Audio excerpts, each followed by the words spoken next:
Hey guys, welcome back to another new exciting video, another new model which is the GLM 5.2, and I have tried this GLM 5.2 inside their official code editor Z.code, and here you see that this is the GLM 5.2 model, and I have chosen this max thinking, and I have made this kind of website, and also a lot of things I will do inside this video, and you will get the idea that how much powerful this model is, because you will see on Twitter and also on internet there are a lot of blog posts.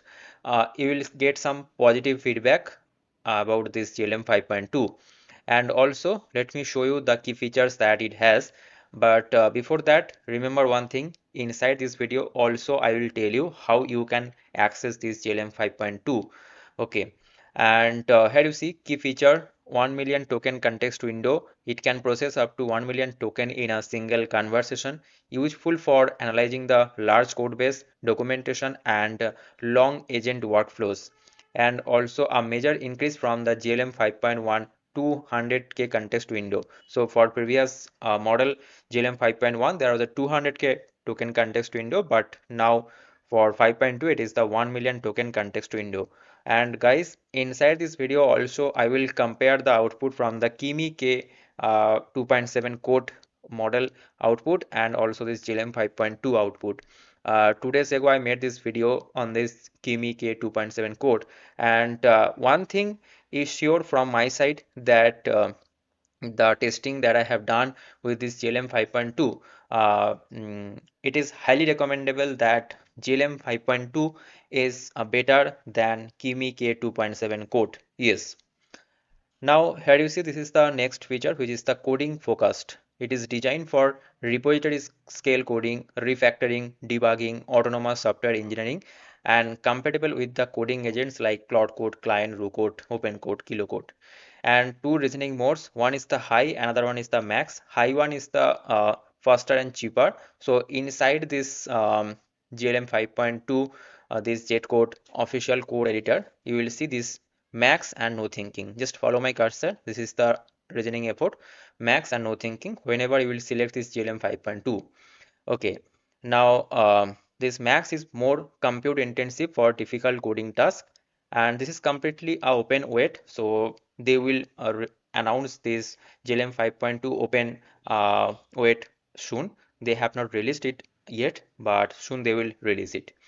Okay, and here you see that this is the kind of comparison between this all of the models, GLM 5.2, Kimi K 2.7, GPT-5, and CloudOpus 4.x means 6, 7, 8.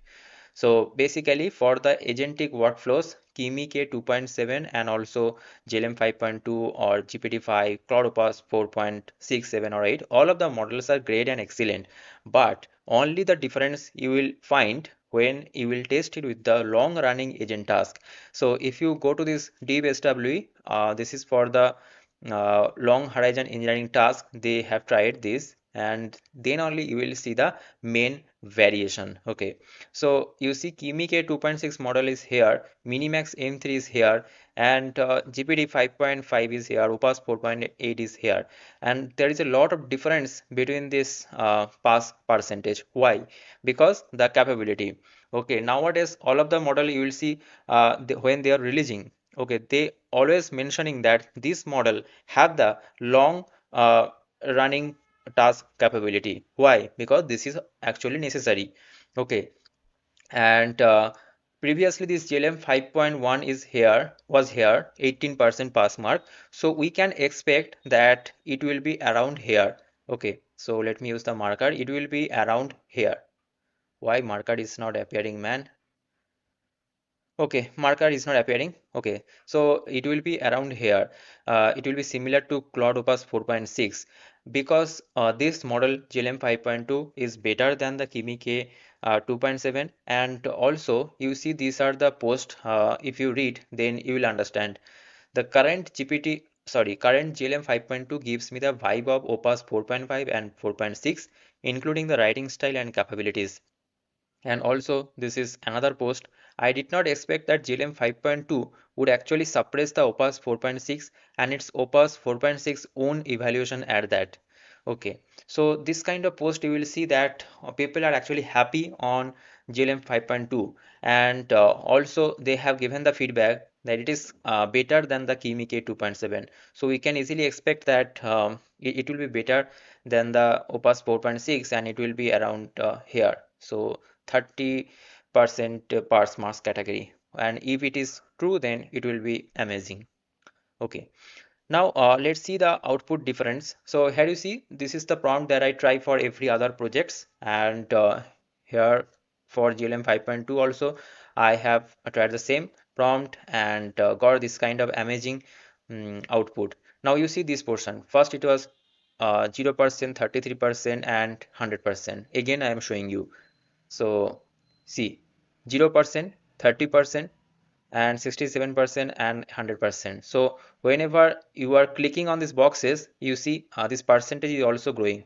And whenever it is clicking on the boxes, you see that it is actually clicking on a particular boxes, okay, in the middle. It is not going out of the box. And this is actually the necessary things, and I have found that most of the models, okay, struggle to do this. Okay, they are clicking on these boxes, but they are clicking outside of the box. Okay, but it has properly followed the instruction. And here you see this portion. This is actually a great model for generating the SVG and also the animation. And here you see this animation. I have not got this kind of animation, this portion, from any other model, but this is the first model who has given me this kind of cool animation. Okay.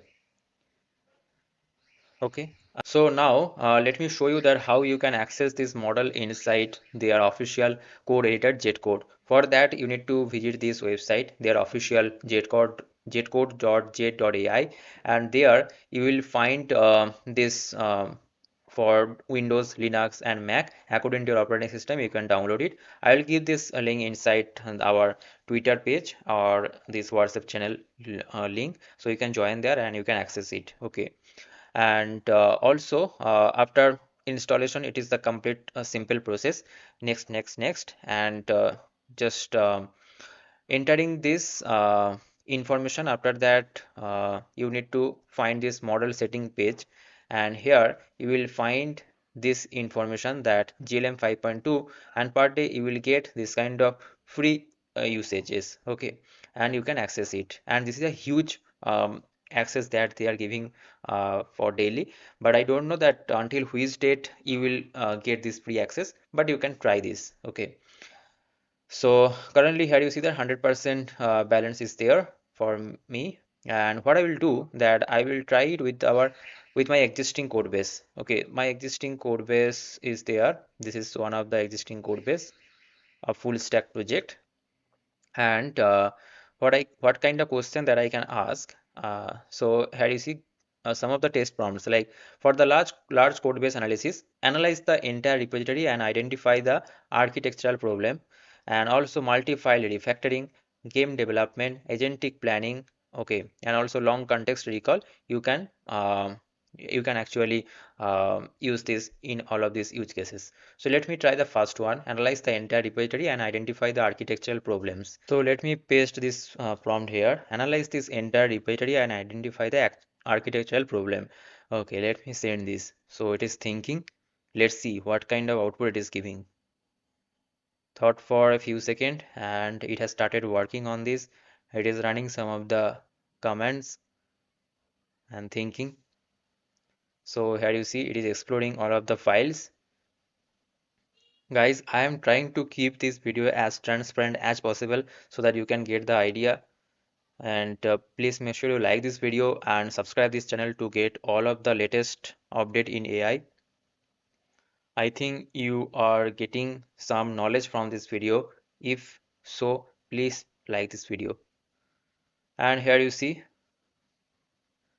it is doing all of its one by one work.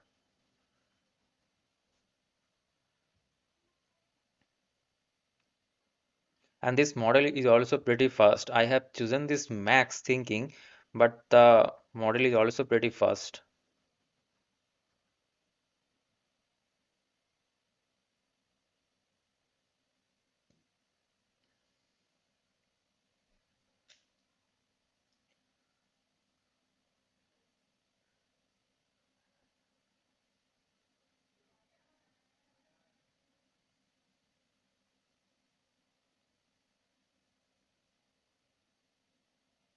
And here you see what it is written. The test failures confirm several issues. Let me check the node module state and the remaining config to finalize.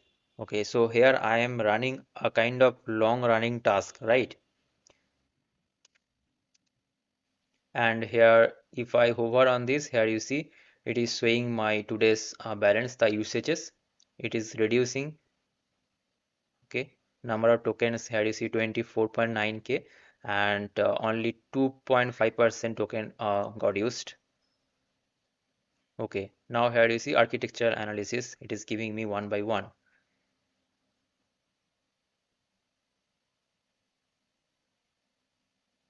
So file wise, it has given me the problems. Okay, so for this two file, I need the valid GWT, and also for this link.tss and service.tss, it has given me some of the recommendation. And here you see a lot of things it has done. This model is really great, man. This model is really great.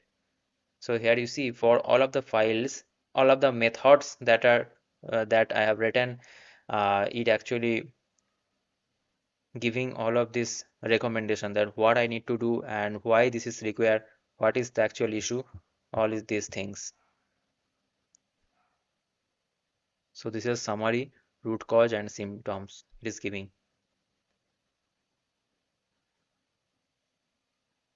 Yes. So finally this is the output that I have got. Okay. So I hope you got the idea that this model really have the great capability, and also this kind of long running task you can use this model. And now the next step I can do that I can give this model the access to fix all of the issues, right? So you also please test it, try it with own use cases, and let me know that what kind of experience you are getting. But it is for sure that this model is better than the Kimi K 2.7 code. Okay, and